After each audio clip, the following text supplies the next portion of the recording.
Blue Lock Season 2 has been ripped to shreds because of its lack of animation. And after a season almost full of still frames, the series has gained a reputation for being more of a slideshow than an anime. So what exactly went wrong with Blue Lock Season 2? First things first, Blue Lock Season 2 doesn't look like this because the studio behind it got greedy. Whilst greed does play a part in the larger picture, I can assure you that the staff behind the anime are also passionate fans who wanted to make it look the best they possibly could, and are definitely disappointed with the results of the second season as well. Instead, we need to look at the two most important factors into making an anime: time and talent. To put it bluntly, Season 2 had a horrific schedule. You can see this just by taking a look at the timeline. Season 1 of the anime aired between October 2022 and March 2023. And now to quickly talk about Season 1, it didn't look that good, especially in the second half. You might have the impression that Blue Lock Season 1 looked pretty good.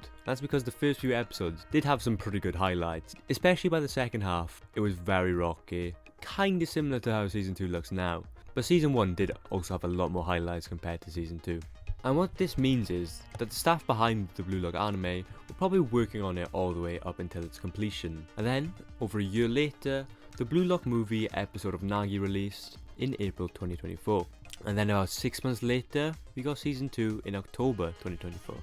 And you know, just knowing these times, there's nowhere near enough time to make a full season of anime. The average anime needs about a year and a half minimum of production time, even though most of them don't get it. But Blue Lock is also a sports anime, and you know, sports anime need movement, and for anime to have movement, you need animation. Sports anime would need more time, and would probably need at least 2 years. So in the end, even if they were working on Season 2 simultaneously with the episode of Nagi, they still wouldn't have had enough time, especially then because the staff would be split up. And then what this essentially causes a domino effect in the series production. And this is because the Blue Lock staff weren't ready to be working with this kind of schedule, which then led to a lot of animators' work going to waste. This is because to create anime, there's a lot of different steps. To simplify the process a bit, you got the storyboard, which is just like pictures, writing, and maybe like a little indication on how the scene's gonna move.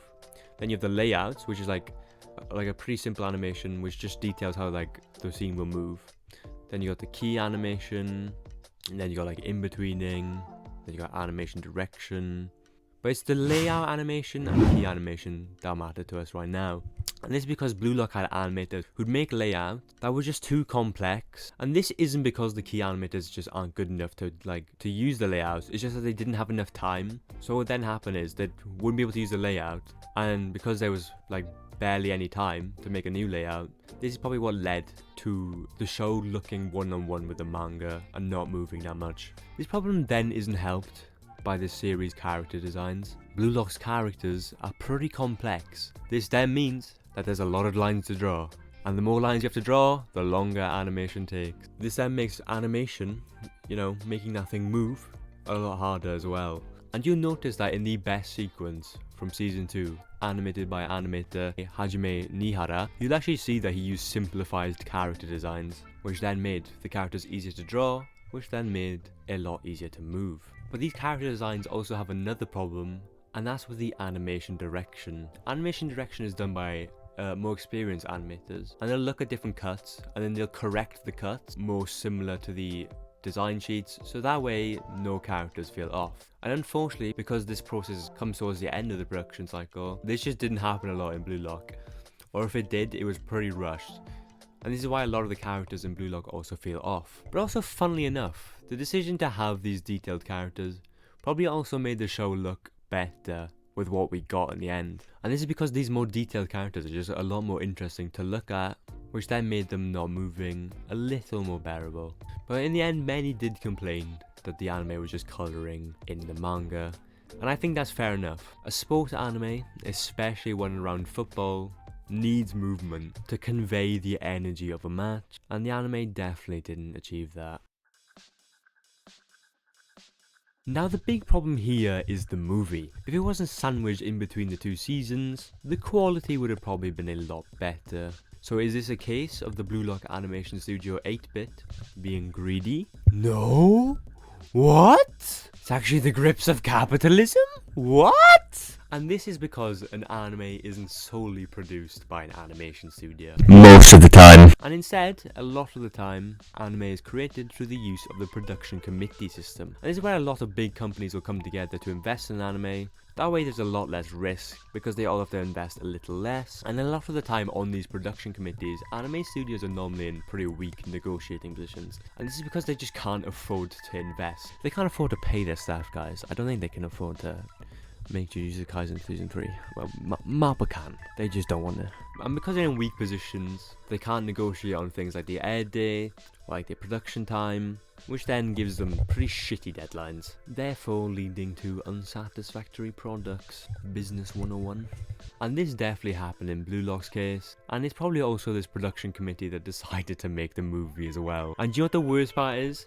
Because the animation studio doesn't invest that much because they can't afford to, they also get a lot less of the profit, which is like a massive problem in the anime industry, and that's why animators get paid little amounts. But you know, capitalistic greed is for another time, it's for another video. But luckily the Blue Lock team did get to show their passion and creativity and talent in the last couple of episodes. Now, what's the reason for these last two episodes looking so good? And that's probably because they had the highest priority out of the entire season. In anime production, different episodes of anime will have different levels of priority depending on the contents of the episode. Because of this, if there's a big fight in an anime, it's probably going to have a higher priority.